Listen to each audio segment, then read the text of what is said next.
tatlong bagay po ang mahalaga sa atin.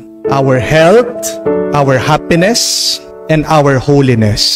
Amen? Maaari pa nga masabi natin, may tatlong M na mahalaga. Ang maging kang malusog, ang maging kang masaya, ang maging kang mapalad. Amen? But the question is, how can we achieve or have all of these three? Health, happiness, and holiness. Remember this, my dear friends. You should daily seek or search for these three things. Ano po yung tatlong bagay na kailangan mong hanapin araw-araw para ikaw ay maging masaya, malusog, at mapalad? First one, seek inspiration daily. Amen? Ulitin ko po. Seek inspiration daily. Nakita po ng mga doktor, isang nakakatulong para po sa kalusugan ng ating mga utak ay inspiration. When you are amazed in life, when you see beauty in life, when you are in awe, ano daw pong epekto nito sa ating utak? Lumuluwang po yung ugat natin sa utak. And that is good para po makadaan ang nutrients, ang hangin, ang dugo. Dahil pag sumikip po ang inyong mga ugat, ano pong mangyayari? Yan po ay stroke. Kaya nga po ang tanong, paano po tayo mai-inspired araw-araw? Well, you have to recognize that everything that is happening in your life comes from God. Everything that you're experiencing is grace. At ano yung expression natin? Pag nakakita ka, nakaranas ka ng napakaganda, napakabuti, nakakamangha, di ba yung salitang, wow? Subukan nyo nga po sabihin, wow. Hindi nyo po ba napansin na naging maaliwalas ang inyong muka nung sinabi mo yung salitang, wow? Always find that wow factor in your life every day. You will become healthy, happy, and holy. Palagi mong sabihin, ano man ang iyong nakikita, ano man ang iyong nararanasan, wow! Kagising mo pa lang, ano po dapat sabihin mo? Wow! Bakit? Kasi nagising ka, hindi po ba? Paglabas mo sa iyong bahay, makita mo ang iyong kapitbahay, ano po sasabihin niyo? Wow! Buhay pa siya. Ano man ang iyong kinakain, hotdog yan, tuyo yan, dilis yan, kahit nakamatis lang, ano po sabihin nyo? Wow! Kasi hindi ka naman magkakaroon ng pagkain dyan kung hindi ka pagpapalain ng Panginoon. Amen? Buksan niyo po yung inyong mga wallet. Ano po dapat sabihin? Wow! May pera pa. Huwag po kayong magre-reklam. Huwag na huwag niyong sasabihin, Father, wala akong pera. That is the biggest lie that you can say to yourself. Kasi po kahit yung mga pulubi, di ba may pera? Always say, wow! Because it means that you appreciate that God is doing something in your life. Amen? O tingnan niyo po yung mga katabi niyo. Ano po sasabihin niyo? Wow! Wag po Eddie wow! Magkaiba po ang wow sa Eddie wow! Pag sinabi mong Eddie wow, nanlalait ka na. Nangungutya ka na. When you appreciate what God is doing in your life, when you are amazed, when you are inspired that God is gracing you, remember, God will bless you more. Amen? At hindi ko po alam kung alam niyo yung ibig sabihin ng salitang wow. W-O-W. Remember this. It means words of wisdom. Ano po ulit? Words of wisdom. Do you also want to experience real inspiration? Always listen to the Word of God. At napakahalaga po na inspired tayo araw-araw. Dahil pag hindi ka inspired, ano pong kabaliktaran yan? Depressed. Amen? Pag inspired ka, ibig sabihin, nasa iyo ang Banal na Espiritu. At pag nasa iyo ang Banal na Espiritu, anong ibig sabihin? May gana ka, may lakas ka, may buhay ka. Amen? Kaya kahit na puno ka ng utang, kahit na may sakit ka, kahit na nalilito ka na, hindi mo na alam kung anong gagawin mo sa buhay, nalulungkot ka, nagagalit ka dahil sa ginagawa ng iyong asawa, hindi mo alam kung ano magiging solusyon ng iyong mga problema. Seek always to be inspired so that you can overcome any problems in your life. Amen? That is the first. Second, to be healthy, happy, and holy, Seek first to understand rather than to judge.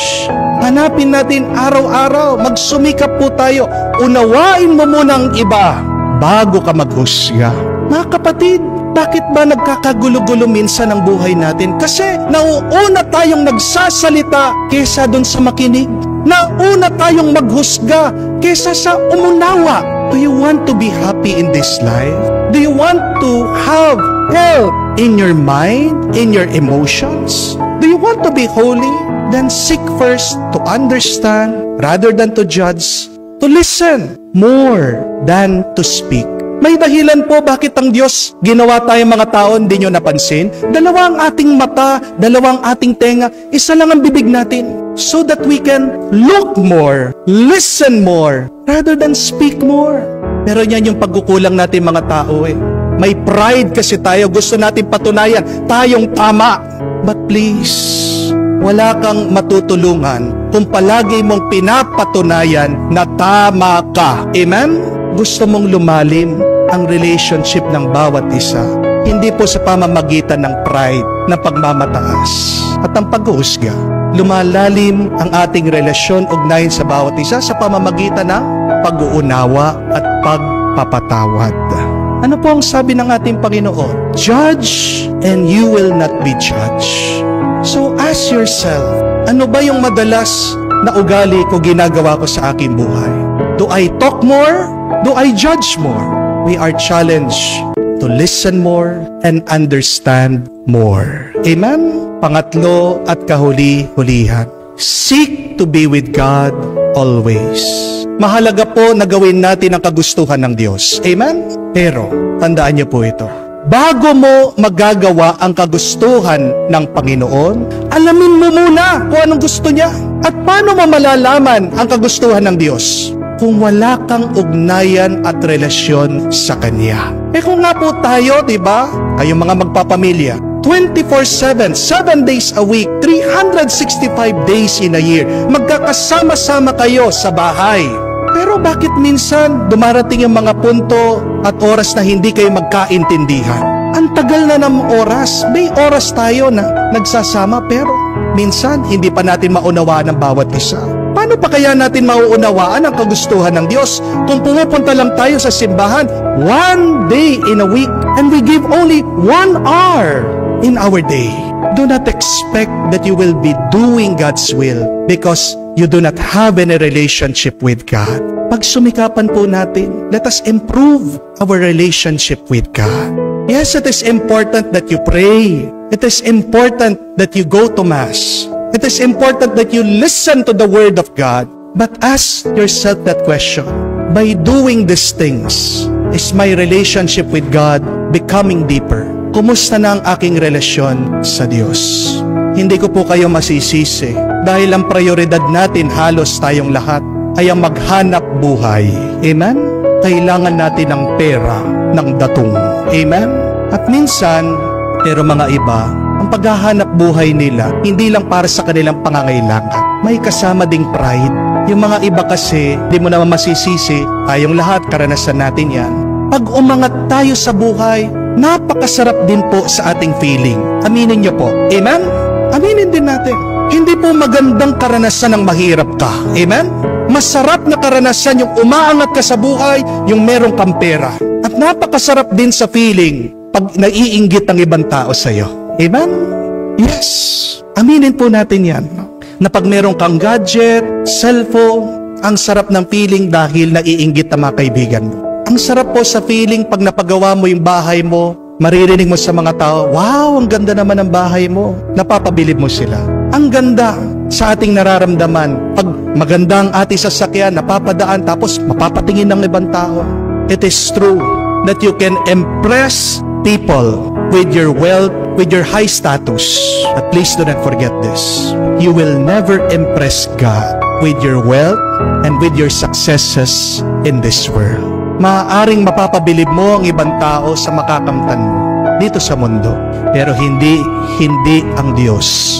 Mapapabilib mo siya sa iyong mga naipon na kayamanan at pera. But a very important question is this. Kung makakaharap ko ang Diyos ngayon, ano kaya ang itsura niya? Nakasimangot o nakangiti?